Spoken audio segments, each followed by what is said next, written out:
welcome. It's good to have you here. Thanks for joining us. My pleasure. Let's talk about this little movie that you're in. I was talking to your director, and apparently one of the producers said the same thing. They think this is the best work that you've ever done. How do you feel about that? Well, that's very nice. It's very kind of them to say so. It's a nice character to play for sure, and there's something I think you're always looking for, something that you haven't done before when you're choosing a character or choosing a film to be in. And certainly Fred had, not like qualities that were good fun to play.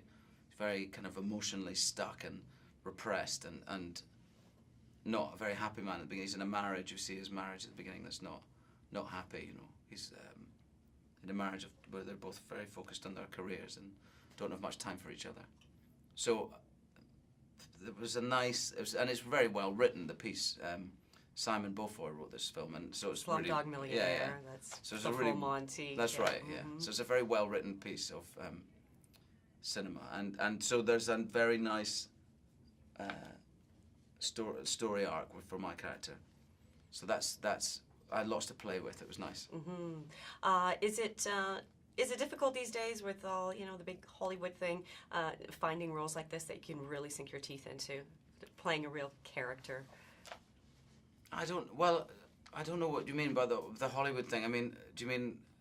Well, I guess I guess the films that with big stars attached like you, and you've got big directors and yada yada. But there are a lot of films that are not as character driven per se. It's all more about getting people to come out to watch them. Right, I know what you mean. Well, it might be true of, I think in more general terms, that in independent cinema there's probably more scope to make a point or to, say something about the world or the life. It just depends. There's a place for all of them. The Hollywood at the moment are making a great many kind of big tentpole sort of cartoon-based movies, aren't they?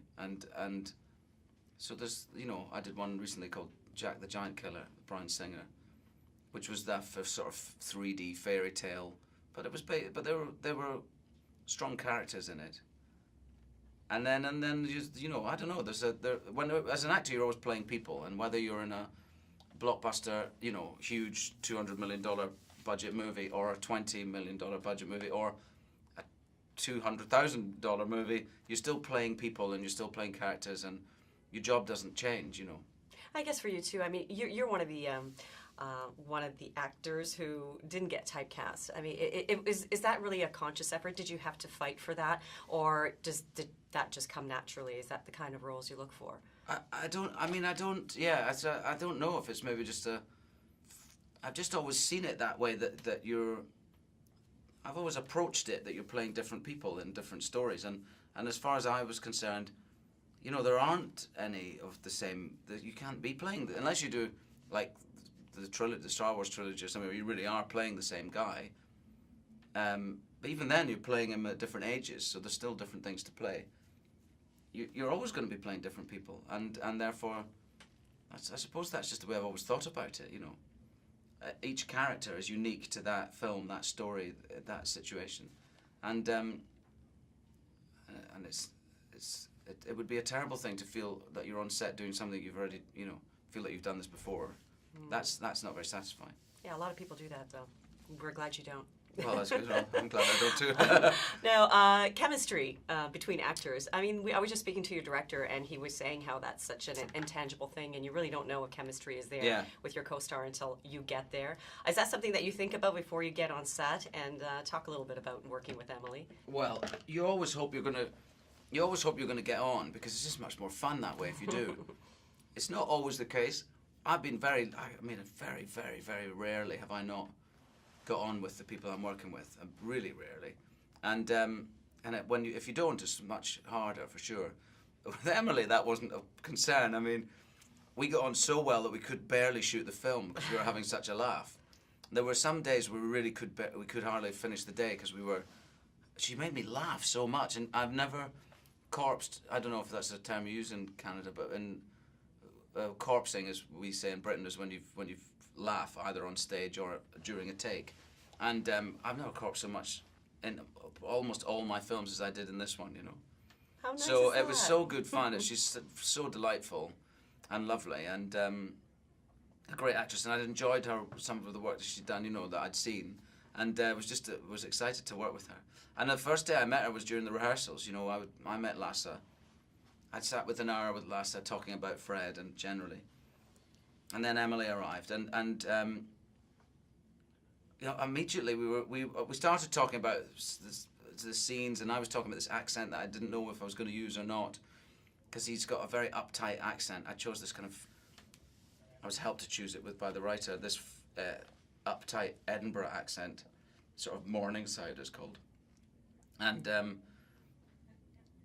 sort of Morningside and sort of Kelvinside. There's one in Glasgow one, there's one in Edinburgh one. Anyway, it's a bit of both, I suppose. But she was like, no, you've got to use that accent, because I didn't know whether to or not. So I felt that she was really, right from the word go, she was really encouraged me to push it a bit further, and I was glad that she did. So we had a great laugh, we had a good time. Good. You did a lot of location shooting on this, and you shot in England, I understand, in Scotland, and Morocco. Yeah. Can you talk a little bit about working in Morocco and how the atmosphere of working in a desert and all, I guess, just all work being together on that set 24 hours a day. How does that affect your performance, and do you enjoy that kind of on-location shooting? Yes, I do. I like it very much, and I've been lucky to work in Morocco 3 times.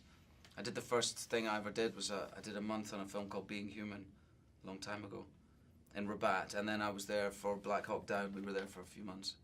And then this was my 3rd stint in Morocco, and I've always really liked it because I like places with a kind of rich culture that feels unlike your own, or if you're, you know, that you're really outside of your own, and you know, cultural understanding, and Morocco feels like that to me. And then we were down in the south in Ouarzazate, and we probably had about a 40-minute drive to work every morning out to the wadi from where we were staying. And we would leave, it would be dark when we left in the morning, at 5:30 or something. And as we drove to work, the sun would come up. And you would be driving through the desert with that golden sunrise colour, you know, changing every minute you drove along. And it was absolutely spectacular. And so by the time you got to work, you were so full of the beauty of the place. And then, and also you were working with such great people. So you got there, and you know, we were playing good scenes with good actors and a good director, and we were having a really lovely time of it. So it was really, really precious. It was lovely. So nice to hear you had a great experience Yeah, in this movie. I did, yeah. Yeah, wonderful. Thanks so much. Much success with it. Oh yeah, thank you. And thanks for speaking with us. Yeah, cool. Thank you very much.